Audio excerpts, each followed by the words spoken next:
This is the Average Guy Network, and you have found Home Gadget Geeks show number 400. We made it all the way to 400, recorded on May 2nd, 2019.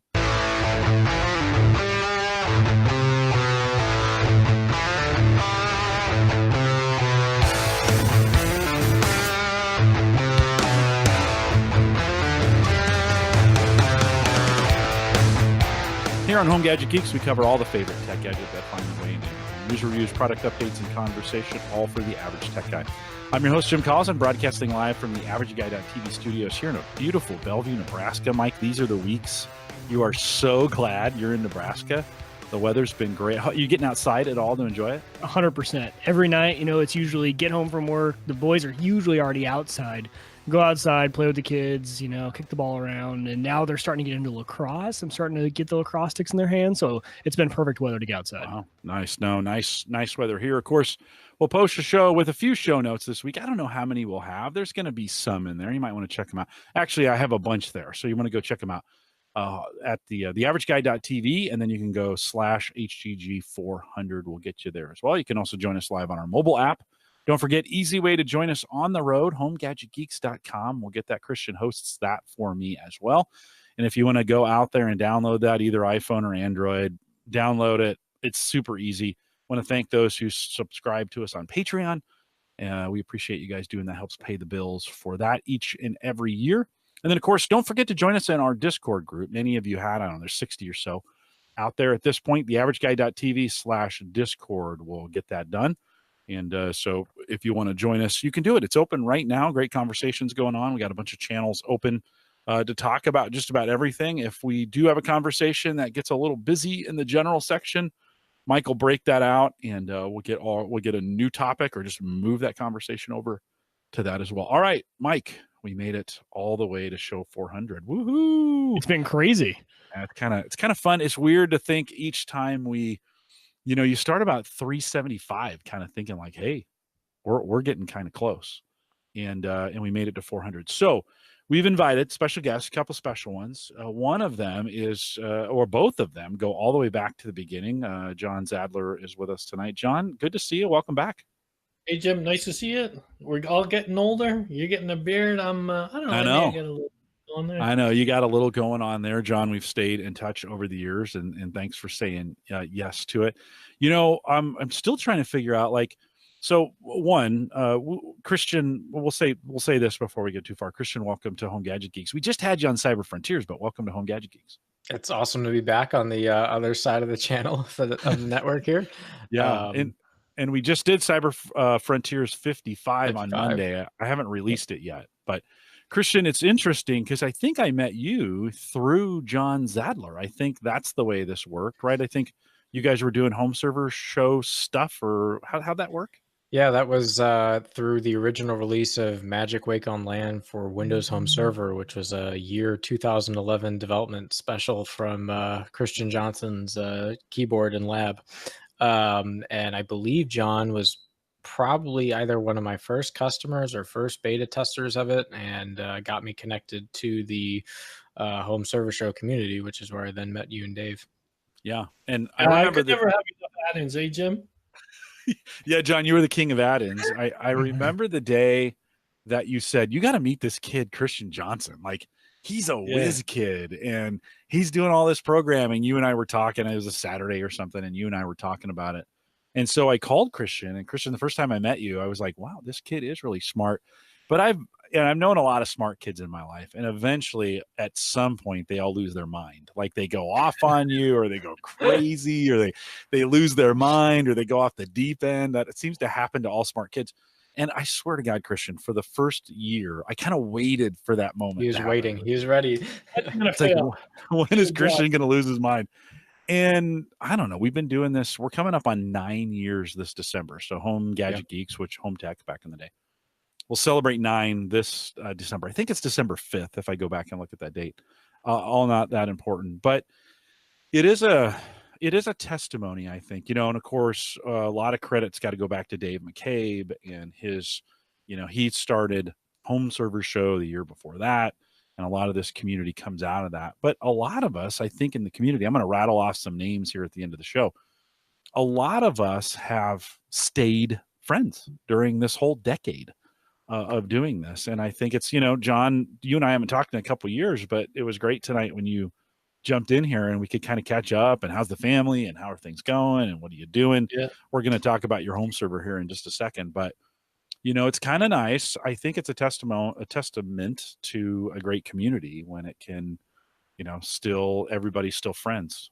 Yeah, John? I remember that the first podcast that Christian was on, and he's chatting and stuff like that. And I think the rest of us, they were like, that was the advent of Christian's Corner, because people got tired of trying to interject at some point, so they would just let me, you know, hit the play button on the tape and just let the tape unwind, and when it finished, that was the end of Christian's Corner. Well, John, try being the co-host that followed him up. This whole listenership went from like, Christian and like his corner and his tech, and then they're like, well, this Mike kid is just like dumber than a box of rocks. Like he doesn't know any of the tech side. So it was really hard to follow you up, Christian. So thanks for that. But it's okay. You have cooler mechanical tools behind you than I ever will. So, okay, there we go. At least I can bring something. You're bringing some other skills to the table. There we go. I think you brought more practical gadgets, Mike, than anybody did. Although, John, after you kind of dropped off back years ago, you really started getting into some train stuff, and I had you on at some point to talk about that. But anything new in the train tech space? Because, you know, when we're talking about trains, we're talking about the model trains, the small model trains. Anything new in that space that you've been working on? well, yeah, one of the things I've been playing around with is, well, you know, like there's a Raspberry Pi community, and then there's the Arduino stuff like that. So, and some of these circuit boards where, you know, like one of the things you want to do with the model trains is, you know, make it like, you know, operation, like have some train runs on a time schedule, and you know, drop stuff off, or you know, you have a grade crossing, you know, you want to have some whatever the gates go up and down, or you want the lights to flash, you want a bell to go, you know, and then you want it under certain conditions. If the train's coming from here, when does it turn on? It got, you know, when you just kind of like, oh yeah, grade crossing is you turn two lights and they flicker. It's like, that's like child's play, right? So the thing is, you want the really more authentic stuff, because, you know, we're bigger, you know, older boys, bigger toys, you know, more expensive toys. So it's like, I want one that detects when the train is coming into the area, if it slows down, if it backs up. I want to have some car lights go on to show that the cars are stopping also. So, you know, it gets more technical and all of that stuff. So sometimes there's some boards that are available that you can buy, which is great, and sometimes there's stuff that just doesn't like exist, like you know, that's available. So then it's like, well, can I design it myself? And you know, what's great with the like YouTube and the internet and stuff like that is that you can find a lot of these guys in these chat groups and stuff. Some guys come up with stuff, and you know, they design boards and stuff, and you can get the like the files, because there's a company called JLC PCB. They make printer circuit boards in China. It's like $5. And you get like this is a sample here. Let's see if that shows up in the camera there. See, like $5 and you get 10 boards. So you design a board, the guy gives you the file, you know, so it costs you $5, maybe $15, $20 Canadian to ship it to Canada. And you know, you get the boards, and then you follow the instructions and you build them up. So like in this case, see, I have one of these boards here I got, and this is like what they call an Arduino Nano. So they go you can get them for like $3-4. So they have a CPU on there. So then, you know, you put the right program on it, and you know, like this board you can set it to control block detection, like to know where the train is. You can have it turn on a panel, like lights, you know, depending on what route the trains take and stuff like that. So it's like a, you know, like a PC where you can install different programs on there to do different things. So you know, so you get them as mass production. You say, I'm going to get 10 boards. Again, like I said, you know, you can't just buy one board. It's $5. You get 10 boards, and then now you populate them the way you want, or I should say, you put the program that you want, and you know, makes things you know, more lifelike on the layout. So I've been playing around with interfacing the different Arduino boards, because there's the Nano, there's Uno, there's Mega. So different ones have different amount of memory, different input and output ports and stuff. So that's what I've been playing around with. But now I'm moving. You know, I'll be moving, so I kind of had to take my layout apart. But I'm anxious to get it back going and putting some more electronics in there. No, that's super cool. You how long, or like, so if somebody wanted to get started in this, like, because you've been doing this for how long? You've been doing this now? How long you been doing trains? Seems like 3 or 4 years. Yeah, well, the thing, because again, I started when I was, I don't know, my 20s. There, I built my layout. Then I kind of took it apart, and it was just like a regular. Back in the day, it was just DC. And then I don't know, maybe 10 years ago, or maybe 10 years ago, I set it up. Then I slowly started playing around with some of the DCC stuff, which is what they call digital command control. That's like addressing, and all the locomotives have little decoders in them. So now you can pick and choose which ones you want to run around the layout. So it's a lot more advanced than it was before. And but then I guess it's only the past year or so that I've been like playing around with the Arduino stuff, because again, those boards, how it is, like anything, right? If there's not such a big demand, you want to buy a board that does something, it's like $60, $80. It's like, I need 10 of them, or 5 of them. So it adds up. But the Arduino community, more people are getting into it, so it makes it affordable. So I've been playing around with that, and again, like I said before, is designing the boards too.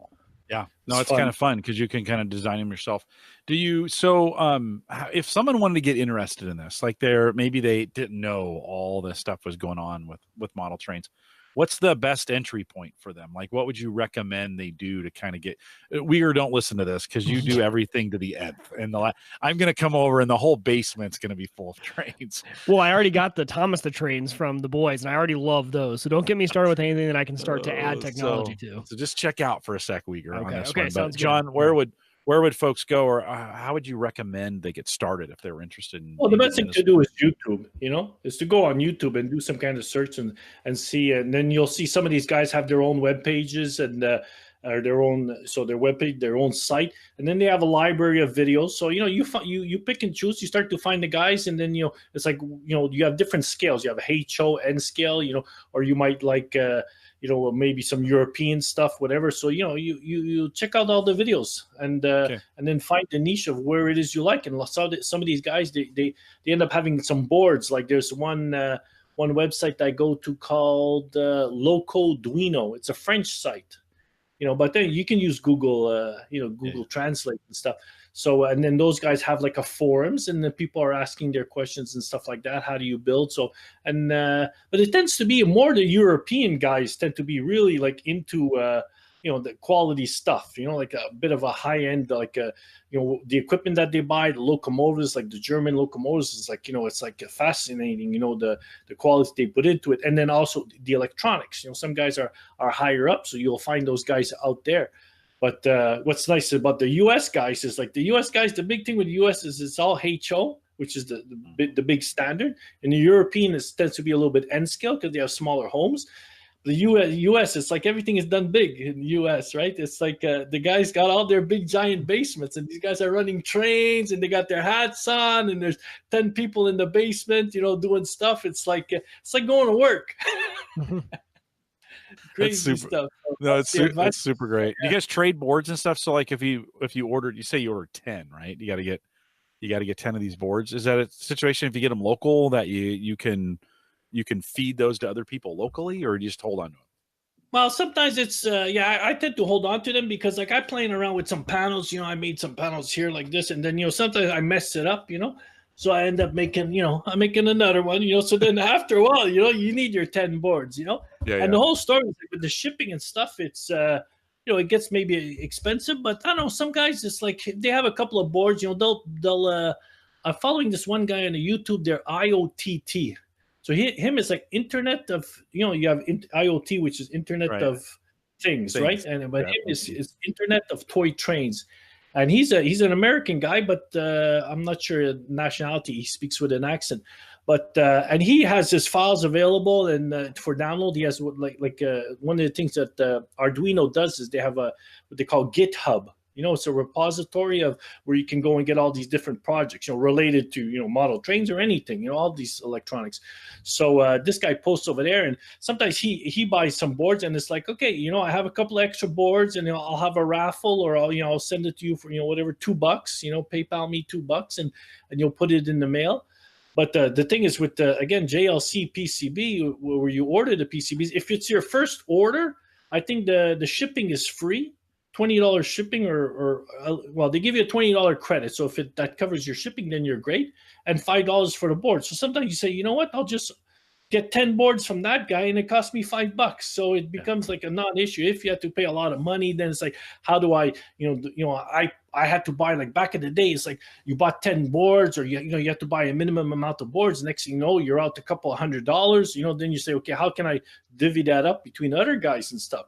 But now where it comes down to $10, $5-10 for boards, it's like, okay, here's the files, and you order them yourself, and none of this customs stuff that you have to do. If you're going across the states, I guess then you got it pretty easy. It's postage is no big deal. But sometimes in Canada, that's what they say. Opioid crisis or whatever, sometimes we get stuff that's delivered. My buddy calls me, says, I ordered some trains from Pfeiffer Hobby in the States there. He says, and it says it was in Canada April 1st, and it's like the 20th of April. It's in Canada since for 20 days now. It's like, when am I going to get it? So sometimes I guess we got a little bit of the problems there with customs and stuff. So anyway, sometimes it's better just to order from China and just get it direct to Canada. Packets. There you go. Well, it's always been cool, John. You've made a few videos, and I've kind of watched those with your trains, and that's my dad was a big model train guy, and we had those out in the garage, and he had a board that went up on a hinge, and it went up, and you could put it away and stuff. And I never got into it. My brother's got all his train gear when he passed away, but I've always enjoyed looking at it. So thanks for sharing that. While we have the four of us here, and we're all kind of home server guys in a lot of ways, we all kind of came together originally through the home server show community, and then began Home Tech, which started back in 2010. It's funny, we've all raced to build these really large home servers, or what we thought was large. I think in the day, maybe 2, 3. John, I asked you in pre-show how big your home server is now, and you were like, I got 4 terabytes, and right, 4? I got 4 2-terabyte drives. 4 2-terabyte drives, so 8 total. Christian, let me ask you at this point, and the reason I'm asking this is because it seems like the need for bigger service as we've progressed has actually decreased, not increased. Like we were racing to the top, and then it's like with the advent of Netflix and movies being streaming stuff. So Christian, what are you like? How much storage do you keep there at the Johnson Studios? There's lots of storage at the Johnson Studios. Lots and lots of storage. I'm trying to think back to what the original hard drives were we had in our very first Windows Media Smart. I think they were it was a 750 gigabyte OS drive back then.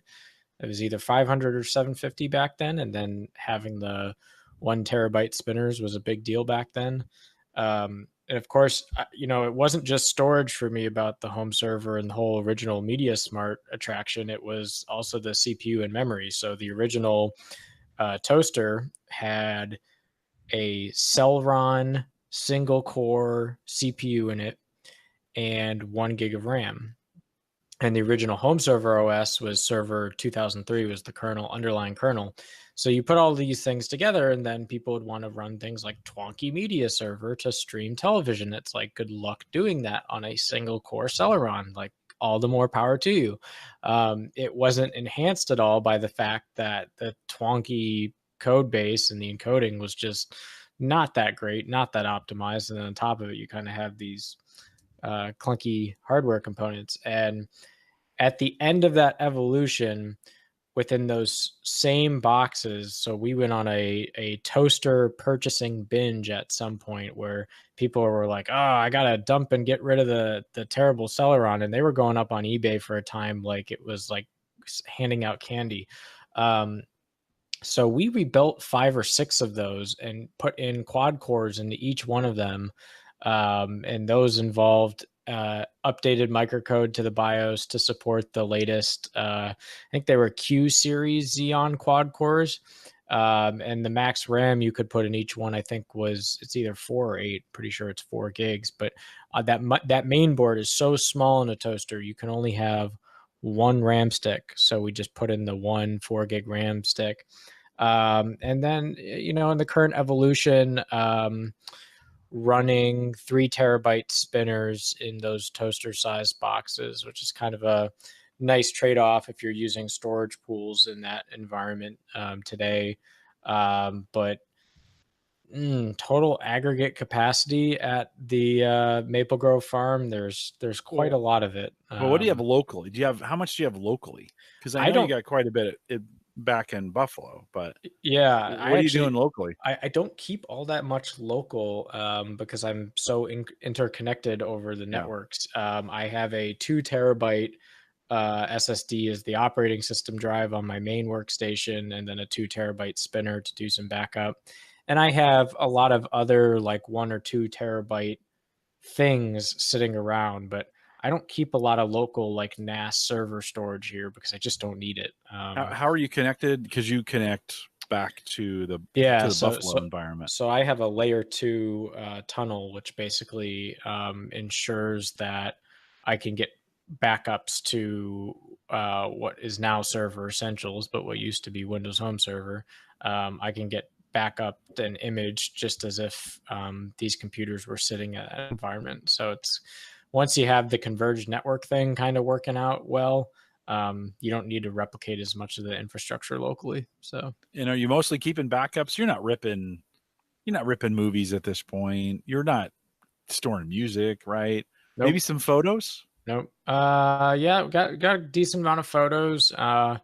Music is mostly Apple Music subscription and Spotify Music subscription. In fact, if you're a Verizon wireless customer, Apple Music is now free for you if you're on the unlimited plan, which is really fantastic. So really the days of running your own subsonic server have really just gotten bitten by pay $10 a month, have an unlimited library. That way you're not, burning the cost on a new CD that comes out every week to augment your library. You're paying the subscription instead. And then as far as movies and videos, I mean, really the advent of Netflix and other main streaming services, we still do have all of the licenses and gear to record over Windows Media Center, which is obviously a dying art form with the death of it in Windows 10, and also just in general, the concept of using a cable card to do your DRM cable has not fallen by the wayside, but I think it's definitely quieted from what the hype of it was several years ago. But we still do all that. So in terms of like, I want to record a TV session and not have a service provider pay for my box, but I want to have my own box and my own amount of storage. Yeah. From that perspective, we probably still store quite a few terabytes of recorded TV. Okay. So you're still doing that. John, what are you keeping for the most part? I mean, it can't be, well, you're in Canada, so it's a completely different world, right? I mean, you guys have it, everything's more expensive, everything's more restrictive, but what are you keeping these days? That's TV shows, and a lot of videos there for like home videos and stuff like that. That's like backed up and whatever. And a couple of I back up about 3 PCs, 4 PCs, not much. And so I have I'm using it, and but I had set up also a SharePoint server that I haven't got much traction since like my parents passed away, But before I had the SharePoint set up, so it was almost like a Facebook thing, where you commented, you're making a party or whatever, who's coming over, this and that, sending emails. So that was nice to use the server in that way. But it's like we were saying before, is you don't need so much content there. Available, because everything is available online and stuff. So, and and like Christian is saying, if you're getting your own CDs and stuff, you got to rip and this and that. Whereas now it's like it's available, and depending on your even like the videos, right? It's like before you rip something and it's like, oh, I ripped a DVD and it's 480 or whatever. And then now there's a HD or there's a 4K version. And now you're trying to update your library and everything. It's like forget it. Just get a subscription and you'll have the latest quality and even the soundtrack and better soundtrack too. Yeah, you do. Mike, last night I wanted to watch Infinity War. I was kind of getting ready this weekend we're getting ready to see Endgame. And I had either Netflix or YouTube TV as options to stream that really easy and included in it. though, Mike, you're doing a lot of Plex. You were mentioning before the show, you actually share that with family as well. But I imagine that's taking quite a bit. As folks are recording things for themselves to watch off your Plex environment. Is that requiring a lot more storage for you?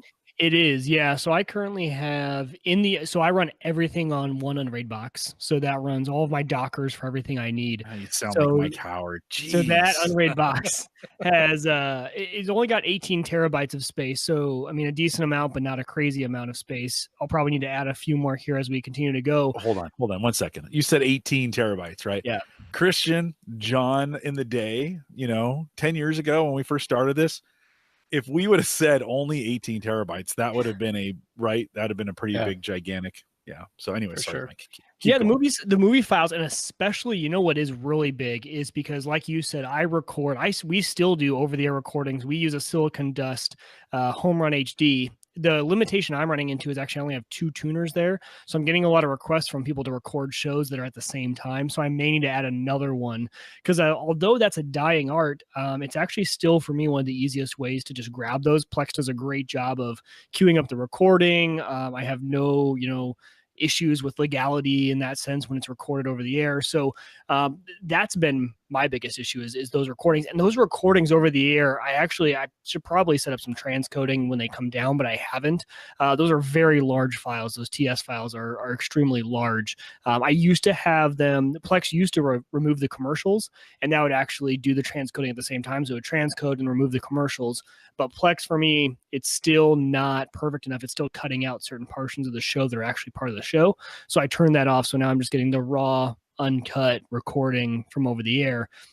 So that's taken up a lot of space. But then also, so Plex is a large portion of that 18 terabytes. It's a big amount. But also, I run Nextcloud on there, so we don't use any cloud service for document storage, anything like that. So Nextcloud stores both my wife and I's documents. We also use Nextcloud for backing up our phone's photos. So all of our photo library is backed up via Nextcloud. So the Nextcloud takes up a large portion as well, because over the years, and with the iPhone, it's actually really easy because it pulls those in from iCloud. So everything we've ever taken on any iPhone we've ever had, same as Google Photos if you're on the Android environment, but for iCloud, it works great to store those. And then also, I said I wasn't going to do it, but I did add, my brother-in-law to Nextcloud because, he didn't want to pay for a service. And so I said, hey, I have this, but, here's the disclaimer. It backs up once a week. So if something were to go catastrophically wrong here, I might only have a backup as of last Saturday for what you need. So, 18 terabytes is, I think that's probably way more than most people need if you are How full is it? I have about 6.5 terabytes free. Okay. All right. What size are your drives?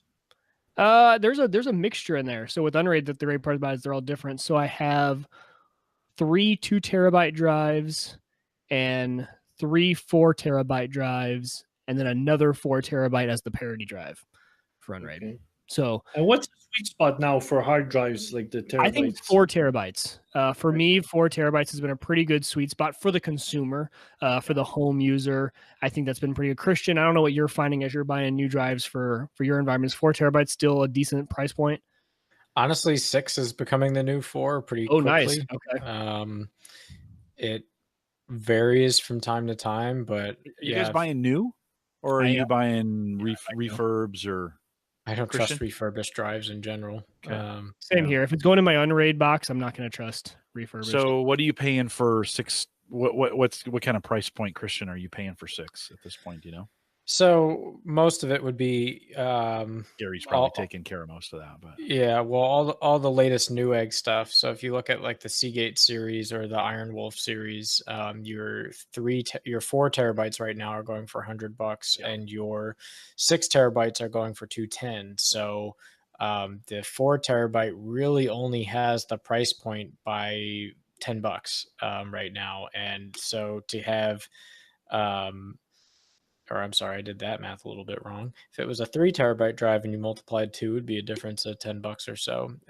But you also have to take into consideration what your overall density goals are for that particular box, right? Because some folks are not big fans of having asymmetric drive pool configurations, so they want either all 4 or all 6.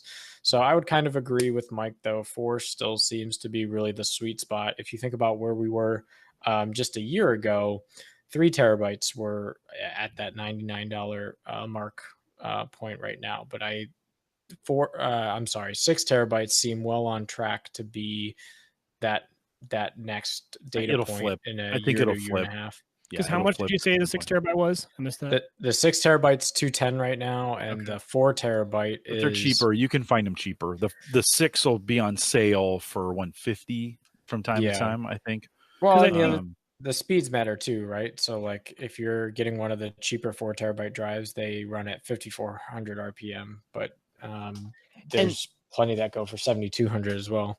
And is that new for Western Digital? So I hadn't noticed this trend. Usually when you grabbed a Western Digital Red, at least from what I remember, the Reds were going to be 7,200 RPM drives. Now they distinguish between a Red and a Red Pro.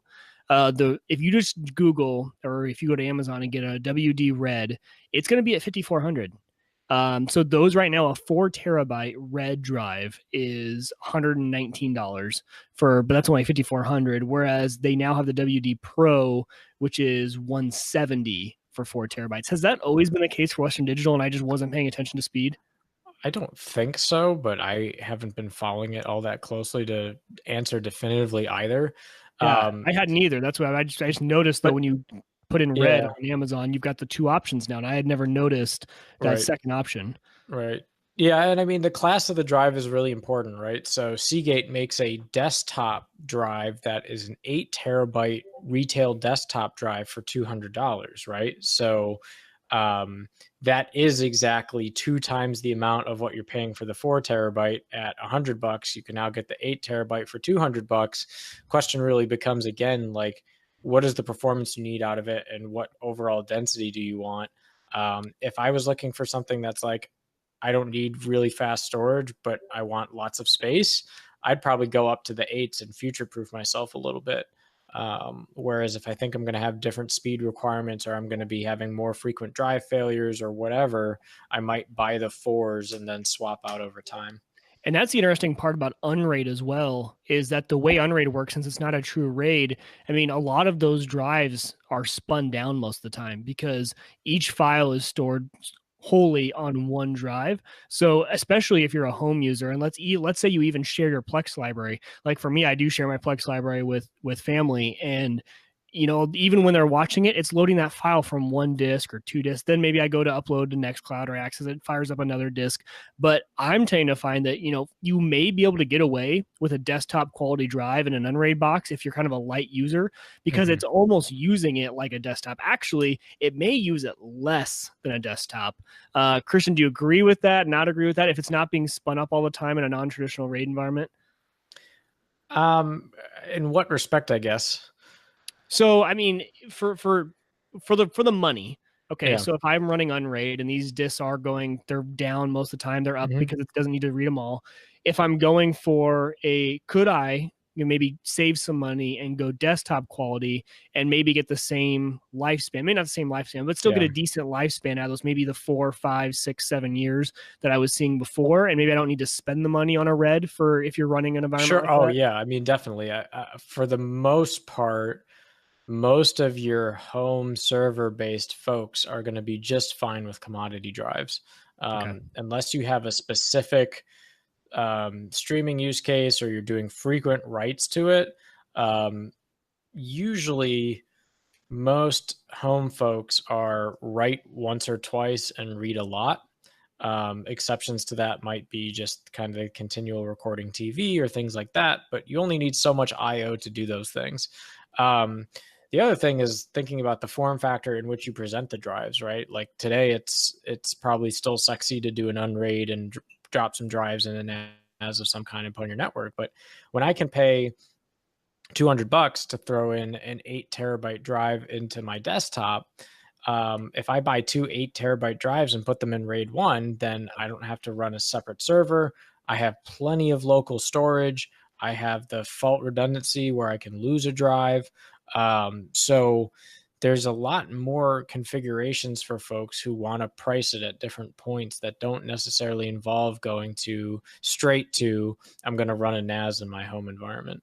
And that's something, I never really thought of. You bring up a good point as far as now when we get these drives that are so large at such a, affordable price for the home user, you're totally right. 8 terabytes is probably more than most people have, even in their 2-bay traditional, QNAP or Synology. And you're right. Put those in your case and rate them in one, and you save, $300 on the Synology itself.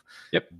And if you think about what the hot setup was 3-4 years ago, everyone was rocking like 4 2-terabyte drives in some kind of RAID configuration, and it was a network device, right? And so that's the same amount of storage as what it takes to just pop 2 8 terabytes locally into a machine and run with it.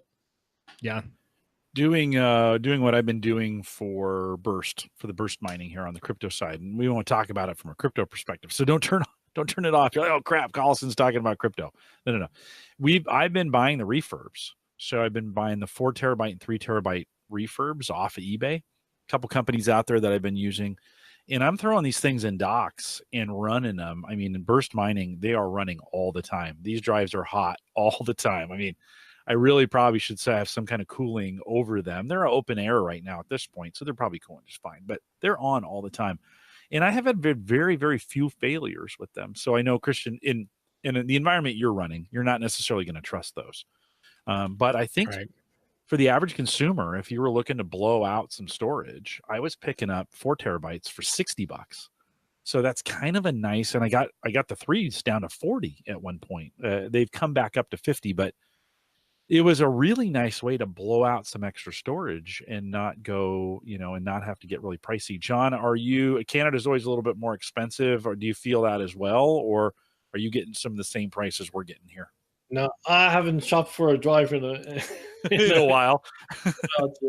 I did want to ask, you said what did you say your drives are in open air? Yeah, they're in a dock. They're in a 4-bay dock that's open air. So they just sit, just sitting like that.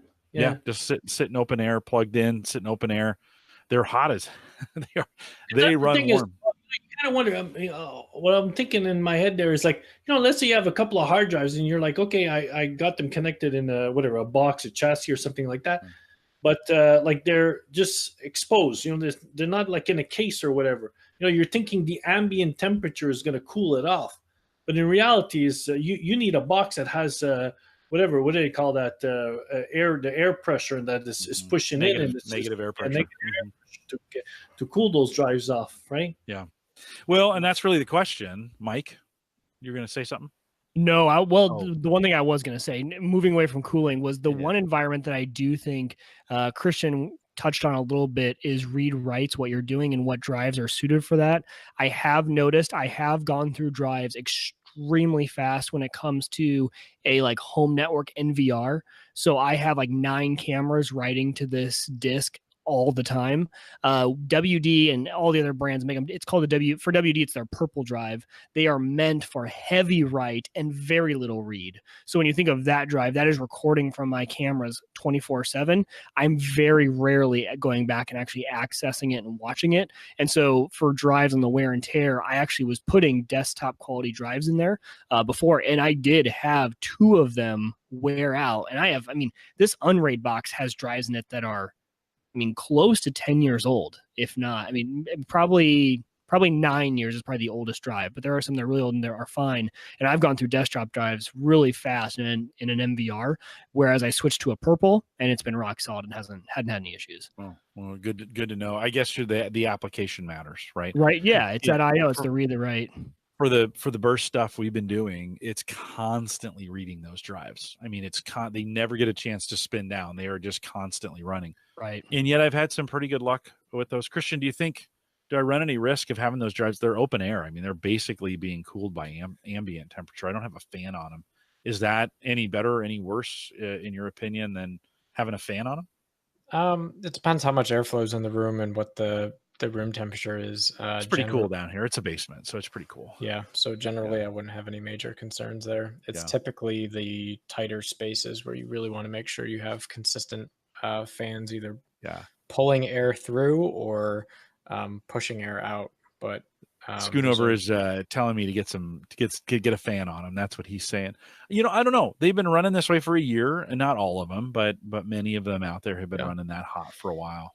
Which makes me wonder how hot they are in the box. Because you never know. Well, yeah, because those are not shucked, right? Those are in still that Seagate black case. No. These are the internal drives that I've got in a 4-bay external. Yeah. Okay. Christian, you were going to say something? Yeah, you'd be surprised though, like if you put a smart temperature on it, because almost all these drives have the smart HDD diagnostics. A lot of them won't creep up out of normal temperatures unless you're doing like long-term read writes for like a contiguous block of time. Yeah, that's a good idea. I did install the Seagate, the C tools. Yep. We were having, I've got all those Seagate 8 terabyte external drives that I've been running for burst, and so I had a couple of those go bad. Not ironically, I think they're designed to go bad, but so I use the C tools, which I hadn't used in a long time. And you're right, maybe I should fire that up and run it against those drives and just check for their operating temperatures compared to those to what are normal, and just kind of see what's going on. So I think the consensus here is we're probably still in a 4 terabyte world for most people. I think even brand new, most expensive 4 terabytes, it seems, is about the $99 price range. I mean, I kind of feel like 1 terabyte SSDs, that's the sweet spot right now. I think if people were buying, John, do you think if you were buying again, would you just replace those with 2 4 terabyte drives for $200 and be done with it? I don't know. I like the idea of having it like spread out over drives and stuff. Okay. As opposed to having it's like back in the day, I don't know, you had 2 1 terabyte drives. It's like, all right, how much information is on there, you have them in an array, but now you have 2 8 terabyte drives. It's like, it took me a lot of time to get all that stuff on there. It's like, even though you're just 2 drives and you have the same potential of it failing and stuff like that, it's like, yeah, but it's holding more content. Yeah. So I don't want to have all my content so much in one place. I want, like, again, maybe with the sweet spot, like you say, or whatever, or maybe a fancy whatever. However you set up a RAID, it's like, okay, I'll back it up, and then maybe I'll have another drive, and everything will be on that drive, and I'll just unplug that drive and put it on the shelf. Not even run it, just have it as a backup and stuff. But then also have my drives that are taking care of all my my daily stuff. Whatever stuff is up to speed, but. I know that's the thing. That's you kind of wonder. The scary point is how much information. Everything is crushed so much into those drives. Like, how big are the platters now on these drives? It must be 2 terabyte platters, because your maximum you have is your hard drive. You can't get your bigger bigger, thicker hard drives. They're all the same, whatever it is, 1.25 inches or something. It's like, so now they just have to fit more capacity on the platter. So it's like, on the upper end, right? We're seeing 10 terabytes now. Ken and I have been talking about this, and we've been seeing this price point of about $150 for the 8 terabyte externals, right? Which WD, it was started with Seagate, and then WD got there, which you can shuck. You wouldn't want to shuck the Seagate ones, but you can shuck the WD ones. $850. We're starting to see those 10 terabytes now. Those 10 terabyte Western Digital and Seagates pop in at that price. $169, maybe $149 if you're lucky. So I think we're seeing that shift. That'll put downward pressure on the rest of the way on those. The rest. I wonder if what do you think about as far as like the warranties? Like some of them is like they give you 2 years, some they give you 3 years. I would kind of think, well, if the guy's giving me a 3-year warranty on this drive, it's a better drive. So sometimes think of that in your calculation. And I think my brother had a couple of drives there that. Died on him, and they did an exchange, and it was very convenient. So as long as you have drives that you're able to back up your stuff, your drive died, okay, I send it in, and whatever they send you a box, you put it in the box, you send it back, it costs you nothing. Sometimes they put a charge on your credit card if you're gonna if they're gonna send you the drive, but if you want the drive first, from them, as opposed to waiting for them to receive your drive. But otherwise, it's if these guys are so easy to replace the drives, then it's like sometimes you're like, all right, give me a 10 terabyte drive. It's like as long as I have a backup, I'm okay. Yeah. Yeah. So, okay, but if people, so as we're on this topic, this was interesting because I don't know if you guys watched in the news the past few weeks or if you guys are Dropbox users, but Dropbox announced, and they actually started enforcing it actually, that you can only have 3 devices connected to a free Dropbox plan. So you get 3 devices. So everyone, tons of people have free Dropbox plans where they have, back in the day, you had all the offers to get more space. And so they maybe had, a couple terabytes maybe of free space on Dropbox, but Dropbox said, hey, you only get 3 devices now. So we had an influx of people who were like, okay, now I'm looking to switch. I'm looking to go to a different provider. If we're not going local, what cloud providers are you guys suggesting to people? Or are you saying pay for Dropbox instead of going with the free plan? Where do you guys suggesting for people who don't want to buy the hard drives? Because I had someone ask me, and I was like, okay, I have my thoughts, but maybe I should throw this out to my more techie friends and see what we they may think. not be a good audience for that, but I know. Well, that's what I was wondering because they asked me, and I'm like, I build a home. Do you want to build a home server?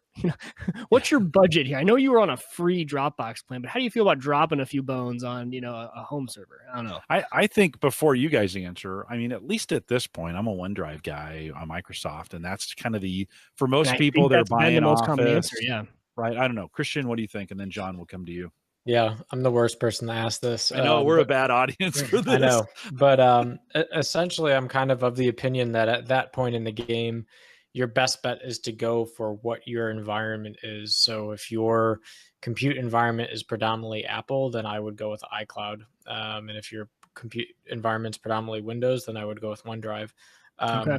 Dropbox is fine as well. It really just depends on when you have someone that's looking to use that kind of storage medium. Typically, they're looking for ease of use. They don't really care about anything else. Yeah. And they all offer pretty comparable price points at this point. So there's not much to differentiate in that respect. So it's really going to be what works best for their ecosystem. John? Well, again, I have the local storage, 8 terabytes. It's enough for me. And my really important stuff, I got it like you on the OneDrive. And maybe the really, really important stuff, I got in a couple of flash drives, USB keys. And that seems to be working for me. I did see this as a business opportunity. I was like, well, there's this thing called Nextcloud. Here's the URL. It does cost $5 a month. Here's the PayPal address you send it to. Make use of. Be careful with that, man. Once you start supporting, totally. It's why I didn't. And I would never. I am not Christian, right? Like I don't have the know-with-all to keep these, people's, data secure and everything like that, right? Like I can do the basics. I can get them SSL connections to it and everything like that. But no, because it was an interesting question, nonetheless. And I think Jim, you. Were probably the most popular answer. Everyone I have heard has been suggesting OneDrive, but I think Christian brings up a good point too. Whereas if you're in the Apple ecosystem, why not look at iCloud? iCloud's a great option too. And actually it works really well. I've started to kind of play around with it a little bit more and the prices are very comparable. I think you get 2 terabytes for $10 a month. I want to say $9.99 is the 2 terabyte plan with Apple iCloud, so not bad. I don't know the price point on OneDrive. I've actually never used OneDrive except for in business. We do use it at work, but I don't use it personally. So $100 a year gets you Office 365 and a terabyte. That's basically basically the price point. You can get it as cheap as $69 if you're looking around for it and you get a deal, whatever. Buy a PC. But if you do you have to have 365 then? If you just wanted to, if I'm an Apple user, I don't use their suite of products. I don't know. I think maybe you can, but it makes sense if you're using Office already. Right. It just makes sense to include it in with the Office package. I think that's how most people. Jim, I think I might have fell through the cracks there because Office. You say Office 365. When I was an MVP there, right? Microsoft there, they gave us an Office 365. I'm talking like maybe 7 years ago.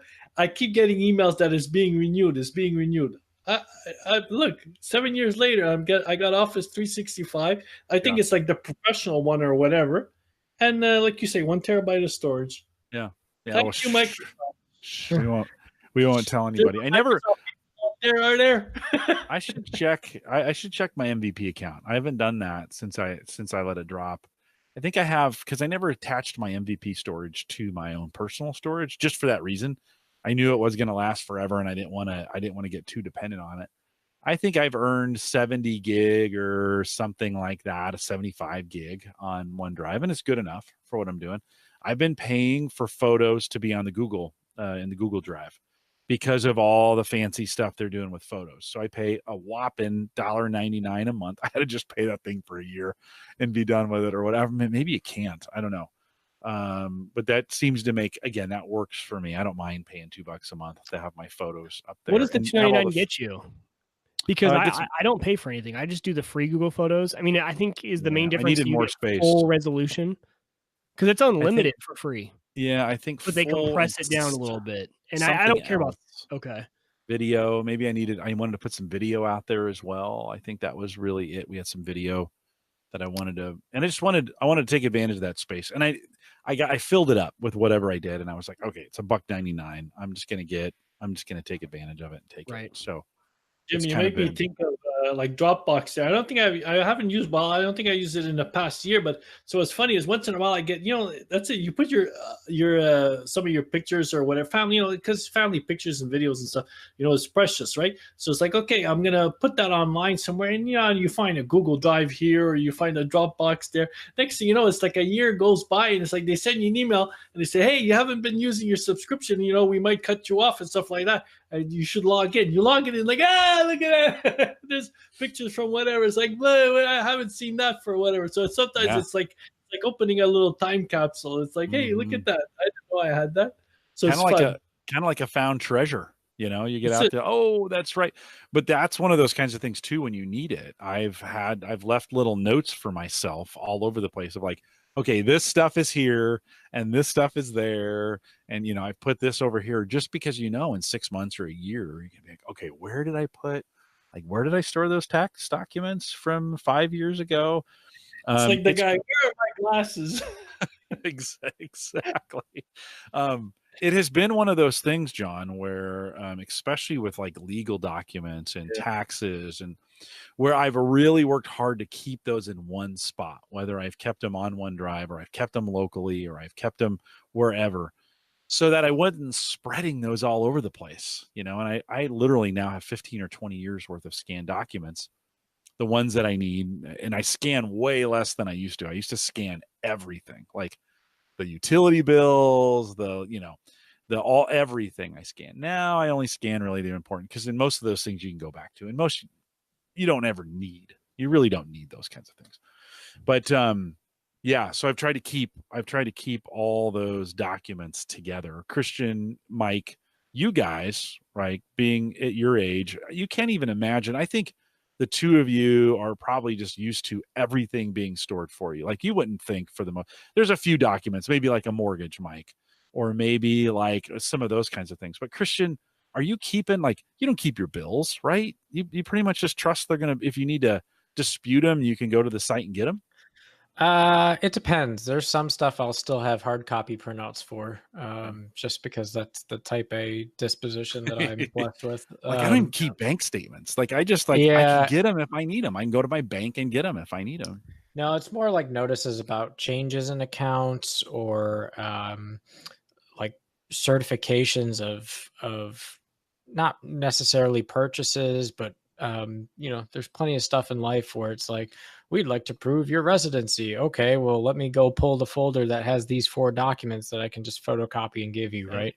It's that kind of stuff that I usually leave copies lying around. But yeah, most of the stuff that is coming in the mail, or is coming in email, or is coming online in form of documents, they're auto-generated by a machine.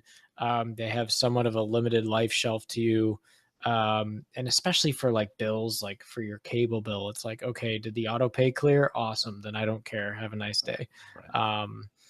But the only time I will ever actually go back and reference those is this, well, wait a second. Why is my bill suddenly, $60 a month more than what it was 3 months ago?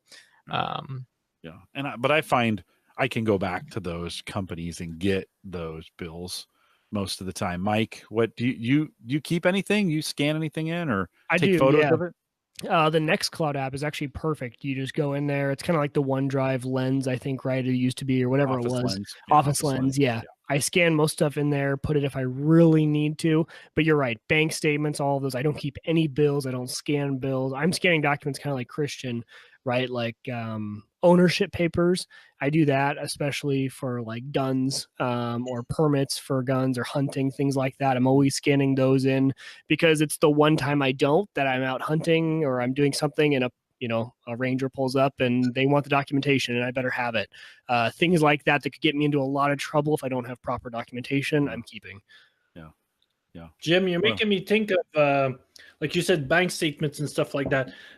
I've been using Quicken, home and office there, like for years. And, what's nice there is, if you're trying to now, somebody says, you want to do your taxes and you're going to get your phone bills or lists, especially if you have like a business you're running from home or whatever, it's like, okay, you get your statement and, you're doing it manually. Like on what am I doing? How much did I spend for this? How much did I spend for that? But when you're importing it with, I guess paperless, right? You go to the bank and you say, download all my transactions, put it in Quicken. And in Quicken there, you can like set up some rules that you say, okay, this is from this company, from like in my case, Hydro-Quebec, that's electricity for the home. So then like you give it a tag and then next thing you know, at the end of the year, whatever, it's like, it says electricity for the home. This is how much you have. This is how much you spent. You get your pie graph. This is how much you spent on food. This is how much you spent on licenses and this and that. So, now it's aggregating all that stuff and it's giving it to me in a way as, if I had the paper statements or whatever, or even downloaded the transactions from the bank, it's like I still have to sift through that stuff and organize it. Whereas at least in putting it into Quicken, the statements are all there. So now I have an offline copy, and if I need to make some calculations, like, okay, look, I think my internet bill is starting to go up. Like you'll get that information. You'll see that, you're starting to spend more on your hobbies instead of on food. Yeah. The children, the important metrics. The AI will kick in. Hey, you might want to spend a little more on food these days. You're now spending more on your hobbies than you are on food. Couple things in chat. SP Stargate Pioneer said he keeps paper and hard copies because he was audited by the IRS once and needed to provide 7 years of residency proof. Yeah, well, that's a good reason to get it back, or to hold on to it. I think I have everything from 2003 to 2013. I kept everything. And then I kind of went through a phase. I'm like, I'm not going to keep it anymore. Like, I think everything, I can go back and get everything I need for the most part online if I needed to get it, or I could go back and get, and not everything. I'll be honest, not everything. Mike? Well, the one thing I've gone through recently is, especially when you're a recent graduate, you kind of go through a lot of internships and maybe a first job and a second job within a few years.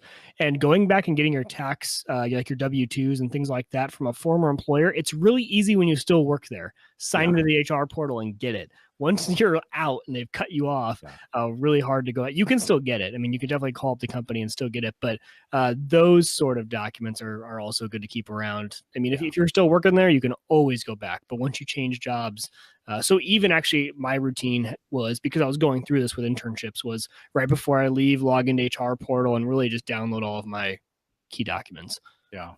We and I keep all tax documents. That goes without saying. So get those scanned in. I can do that at work. Take it in, put them in all the same formats, scan that in, scans them to a PDF, throw it on the server, back it up. Good to go. But as far as utilities go, and I barely keep loan documents. I barely keep bank statements for the most part. I can go back and get them within a year or two. What that doesn't do is, to SP's point, like I couldn't go back 7 years. I would have to do some fancy footwork if I had to go back 7 years and get some of those things. So I'm hoping the IRS doesn't audit me. By the way, welcome everybody. I'm seeing some faces I haven't seen in a while out in the chat room. So Drashna, good to have you back. And SP, thanks for coming on. He must have seen a picture of you, Zajdler, on the Twitter, right? And he was like, what? Johnny Z back on Home Gadget Geeks. I got to come over here. So good stuff. Any other thoughts, Mike? Anything? I want to transition real quick, and I've got 2 security things related for Christian, but anything else, Mike? Okay. So recently 2 articles came out. One is one I'll have these in the show notes if you want to go out there. So Slack, our friends at Slack, are getting ready to go public, and they warned investors of a high-risk cyber attack impending Now I know that's kind of standard is there because that's any company that is going public has to disclose. They disclose a 2015 breach, and I didn't know this, but Slack has no point-to-point encryption at all. It all transactions done on Slack are open. Did you guys know that? No. Do you guys know that Slack is completely open? Well, in the sense that there's no from what I understand, and this is what I was listening to this. This is going to from what I understand, there's no point-to-point encryption on Slack when you're there, though it's HTTPS. I was going to say, but there's SSL, right? Yeah. Yeah, but there's no point-to-point encryption. We're going to need to go to our resident. Christian, what does that mean? Do you know? So they encrypt at rest, right? So if you get into their data plane in any way, all the information is encrypted. It's encrypted in transit over SSL, and they're compliant with like 10 different certifications. So they have their FedRAMP, they have their NIST 800, they do their SOC 2 and SOC 3 audits, and their HIPAA. So I'm not quite sure what they mean by point-to-point encryption not being offered at this point, especially because their enterprise features include having like a enterprise key management system for Slack enterprise customers, which allows you to build your own keys to access your data in Slack, so that Slack itself as a provider doesn't even own the key. You own and manage your encryption key. I'm not quite sure where the disconnect is. If we open this question up broader, though, so when in general in the industry, when they say like end-to-end encryption, I wonder what they're referring to. Because, for example, I'll use my example of Nextcloud. Nextcloud has certain add-ons that are labeled end-to-end encryption. Well, my Nextcloud is encrypted at rest, as you say, because my drives and my unraid are encrypted. And then it's transmitted over SSL because I have the Let's Encrypt reverse proxy set up here on the same server. So when it's sent over. So what exactly do they mean? Or is it kind of a gray term when they say end-to-end encryption? Is it kind of one of those buzzwords? Typically, it means that you're getting end-to-end from customer to service with no insecure data, specifically from the time the request is initiated in the control plane on the client to the time that it is received on the server side and processed back, whether you're coming or going, that whole link is encrypted. And end-to-end means that both the source and the destination store the data encrypted at rest. So both your cell phone as a device or whatever your client is storing it encrypted at rest when it completes a transaction, and when transactions being instantiated on the server side, that's also being stored in the database at rest. So that is a pretty well-defined term. Typically, people normally don't muddle with what it means to be end-to-end. Interesting. So if you are transmitting over SSL, and if obviously my iPhone is encrypted at rest and my Nextcloud instance on my server is encrypted, meets the definitions of end-to-end. Correct. Okay. Yeah. Okay, so maybe I had old information on that, and that's okay. It's good we went through that. That's good exercise in that as well. One of the things what's really, really interesting that Slack disclosed is that their fear of nation-state hacker groups, which is just kind of interesting. Like they're saying, hey, worst case scenario, we're open for some of the worst cyber attacks from nation states, which basically means, right, these are well-funded hackers, right? When we think they're governments trying to break into this stuff to get this stuff done. To get it done. Christian, it just was interesting to me. It seemed to me like a move on Slack to say, hey, look, we're going public. Anything can happen to us. Like they were disclosing everything that they did have a breach at one point back in 2015, just like probably everybody did. They disclosed that again, but just kind of came up with this, hey, we're really afraid our biggest attack vector could be these nation state hacker groups. Do you think everybody has that problem? I mean, this isn't that big of a deal from a disclosure standpoint, is it? Well, I think attribution in general is always a problem. I think this is a rational concern that any business going public has. And moreover, I think it's very smart that they're fully disclosing their cyber portfolio and going public. That's a very smart thing.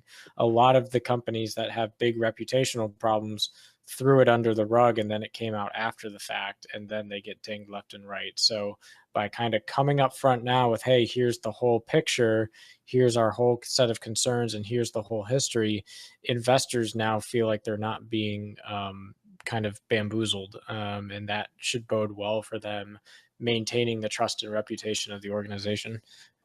And that's true. And I think that's what a lot of the advisors would say as well. When I was at KPMG, worked with the IPO readiness team, and a lot of that dealt with the financial side, with being SOX compliant and stuff like that. But when you start to look at NIST and all those other audits, your SOC audits and things like that, I think the idea nowadays is get that stuff out there, like Christian said, get it out there early so that there's no surprises and everyone sees this as a very transparent company. If they're checking all the boxes, even if there's any hint of this could be scary for an investor, get it out there. I think that's a definite trend, very recent trend, because as Christian said in the past, we've seen what's happened to companies who have tried to hide that and then post-IPO. This is much better pre-IPO than post-IPO. When you think of when this news could break, or when someone could come out with an article saying, hey, by the way, did you know that this auditor found this in an audit when they were, before they were public, which didn't need to be released to the public? And did you know that it exists? Well, now it does. Much better pre than post. Oh, maybe one more announcement we'll talk about on Cyber Frontiers next time we get together, Christian. But Docker is warning of a data breach that impacts some 190,000 users of its Docker Hub repository for container images. Nice. The breach was first reported by Docker late on April 26th in an email. Mike, I brought this up because I know you're using Docker a ton, for a lot of stuff that you're doing. Christian, when we think about Docker, which has gotten very, very popular, by the way, they're saying the data that got out affects less than 5% of their users. But newer technology gotten real popular, now disclosing 190,000. What do you think?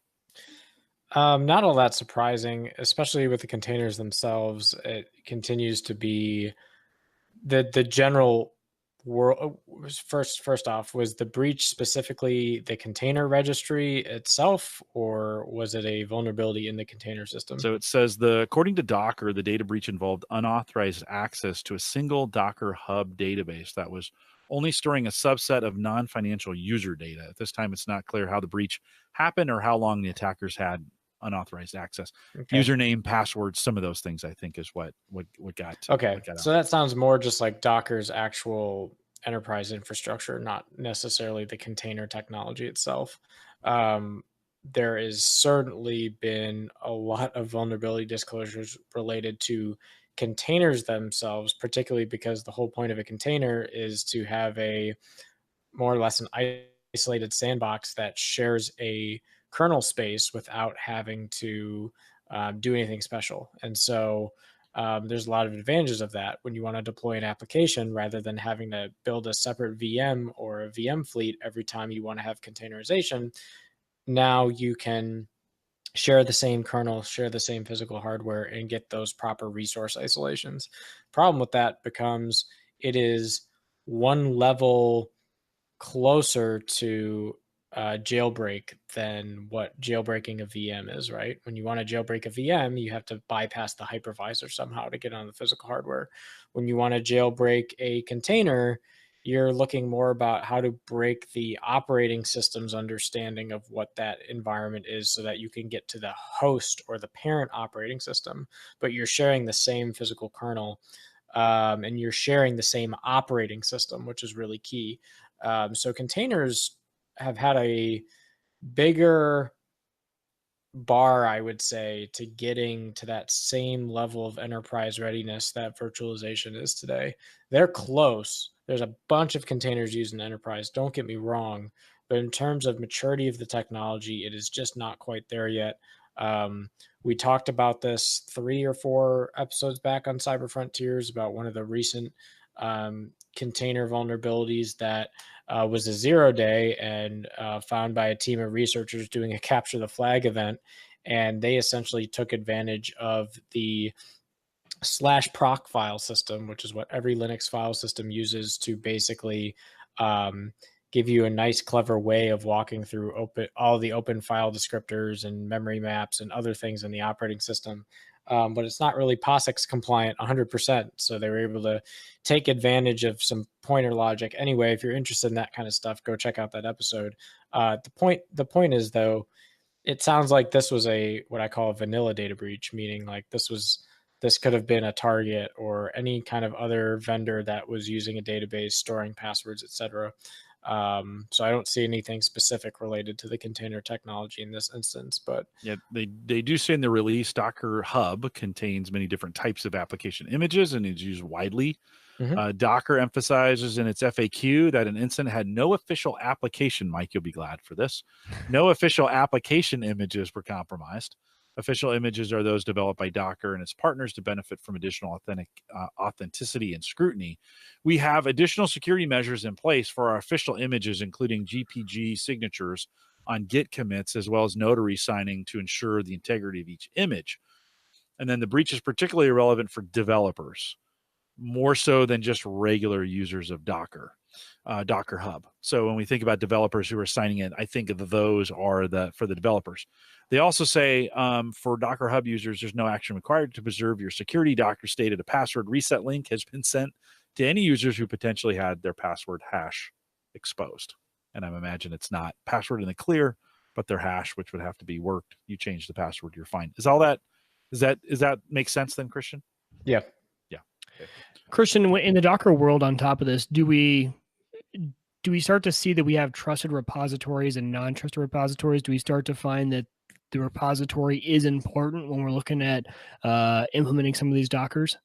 Absolutely, because if you can't trust the image that's creating your container, then it's you can't build a trusted foundation of computing. So you want to go through a good length of research to understand whose registry you're using, what the company is behind that's building that container, what unique software applications may exist on that container that you're not aware of.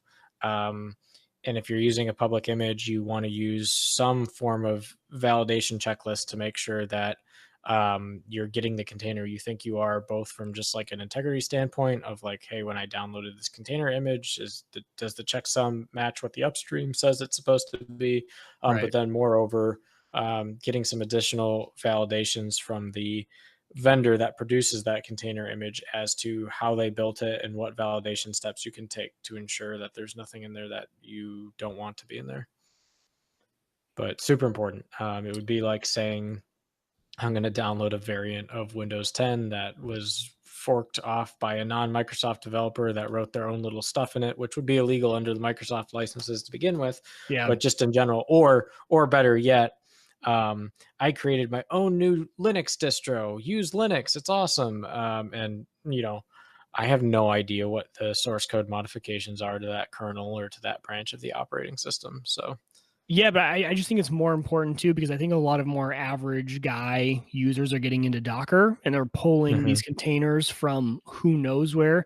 Even if for example, even if you're on Unraid and you're using community applications to, browse for different containers, you start to, they're from anywhere, right? And you can add certain repositories. And I think people just think, oh, hey, that's what I'm looking for. There's like 5 different plexes you could choose from, right? Yep. Who's to know, trust your repositories, look into it, do your research. And like you said, checksums, all that stuff that you can do. Because it's becoming more average guy. I think Docker is no longer a tech guy sort of thing. It's a lot of people are getting into Docker. Yeah. Kind of like that Lights Out app. Like, who would trust that thing? Where did that come from? And how did we get a hold of that? Overall, Docker recommends that impacted users, one, change their Docker Hub account password. I think that goes without saying. Review GitHub activity. I think that goes without saying. Unlink and then relink GitHub access just to make sure you're clearing that out. So if you're in that space, there's probably not many who listen to this, but I think it's a good reminder just of those of being, Mike, I brought this up because I know you're in this space a lot. And it's just kind of a good reminder. Be careful. Like you brought up the right point. Be careful where you're getting those things from. fun discussion as well. As we wrap up the 400 show, guys, I had some stats that I pulled, and I saved this to the end just because I didn't want to bore people in the beginning. But there's a lot of folks who participated in what we've done here on Home Gadget Geeks, which was Home Tech before that over the years. Some of this is a mixture of both Home Gadget Geeks, Cyber Frontiers, Home Tech Tips, which I did for a while, which was kind of interesting. I did some home tech interviews where it was just the interview kind of thing. And we've experimented with a bunch of different stuff. But when we think about the Average Guy.tv, hosted by the fabulous Maple Grove Partners, speaking of Buffalo, hosted by the very fast Maple Grove Partners, a couple stats. One is lifetime, Christian. So what we started building, you and I, by the way, started building this on November 10th, 2010. I remember those days. You helped me build that very first website. Yep. We got some things built out. Had that crazy picture of it was crazy. It was really crazy. Who came up with that idea? I think that was you. Yeah, so I think I got that from you. 567,670 downloads of just the audio that we've put on Maple Grove servers through the RSS feed. So 500,000 downloads, a little over 500,000 downloads that we pulled from that. That doesn't account for all the other sites that I'll talk about here in a second. We launched the site November 10th, 2010. Christian and I, John and Brian and Andrew Morris. Was that 5 of us that were doing that? Did we kick that off with 5? I think we did. They were fast. We kicked that off December 5th, 2010. Since then, the site, again, Christian hosts, 440,000 page views, 326,000 of those unique. The most popular post so far of all time: install the previous version of Windows Live Essentials on Windows XP. I wrote that in an afternoon one day because I kept getting people asking questions, and I was like, hey, okay, I use Windows Live Essentials in those days. Remember, we were using that to write blog posts. It had some security stuff in it. It had, what else did it have? Live Essentials. It didn't have an email thing in it, and some. John, did you ever use Live Essentials? Was that? Yeah, I used it. Yeah. I used Live Essentials. That it had. It didn't have a live writer. It had Live Writer in it. Yeah, I still use Live Writer today. I've pulled that thing out. Yeah. No, was in there. Movie Maker was in there. Yep. Yeah. All those. So. No, you're doing pretty well.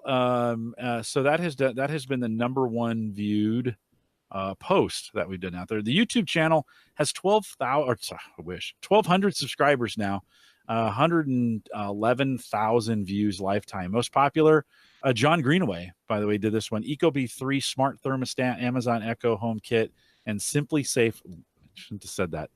Simply Safe Security. That was back in June of 2015. Mike, I think you were on that with me. 9,300 views to that video. That's the episode that got me interested in Simply Safe. Yeah. And then they came out their next gen last year. And that was a great episode. Yeah, it was. John did a nice job. I think he came in from the office. Link to that will be in the show notes if you want to go back and do it. I mentioned all the other places that the podcast can be found.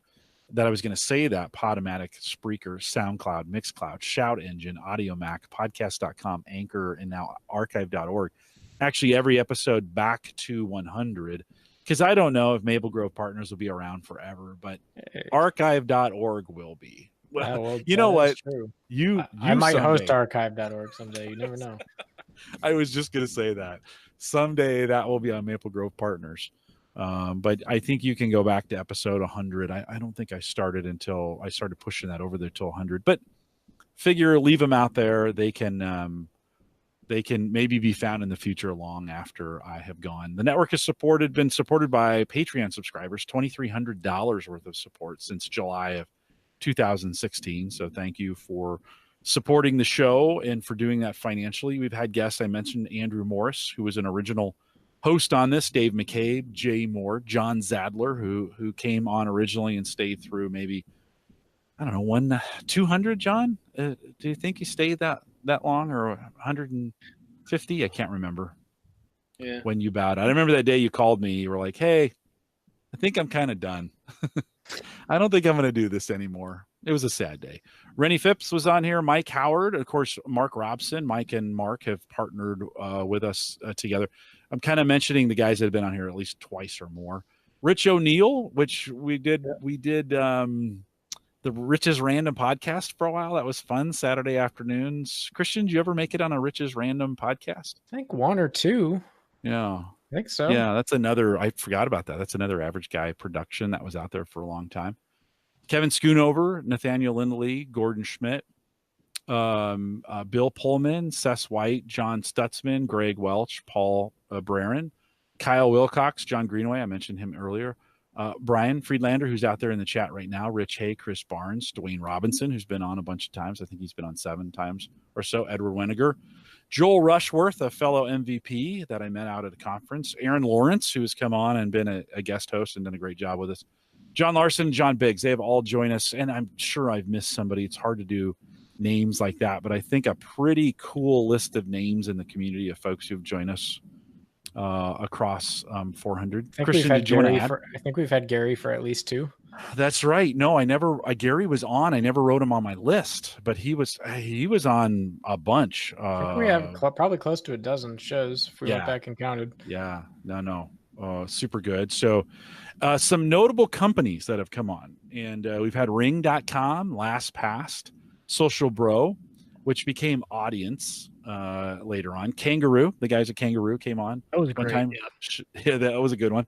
Shelfie came on. That was the I mentioned their name earlier and I forgot. It doesn't matter. Ananabox came on. They came on drunk, but they came on.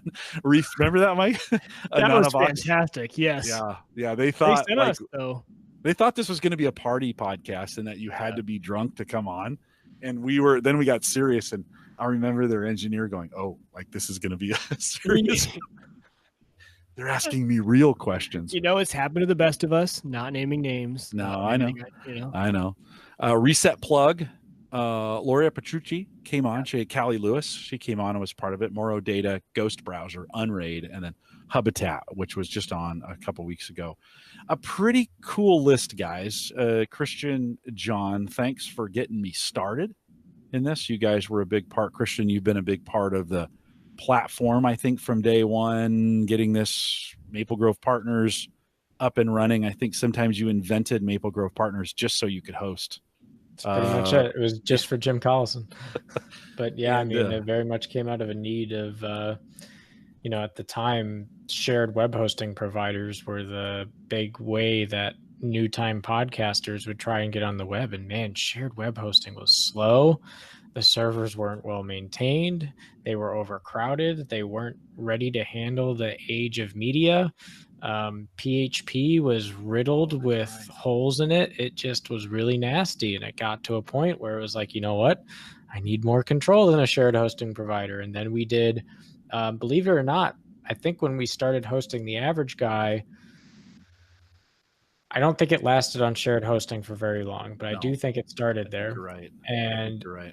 And before, and then several years after, it was on virtual private servers, and we hosted it on VPSs. And eventually we outgrew that and said, it's only 4 gigs of RAM on this VPS. What balderdash? And then, before we knew it, Maple Grove platform was ready to roll. And once we had the static subnet, it was like, yep, we're doing this. And best decision ever. It's kind of grown from there. Thanks for growing that for us. John, thanks for you and I go back to the early days of Home Server Show. You've been a great friend. You're known by my kids at your voice. They hear your voice and they're like, that's John Zajdler. And John, thanks for hanging around the community. Good to have you back on. We should probably have you back on a little more frequently than every 100. So maybe we was a fun ride, Jim. Especially back in the day, guys, when podcasts were just audio. Remember?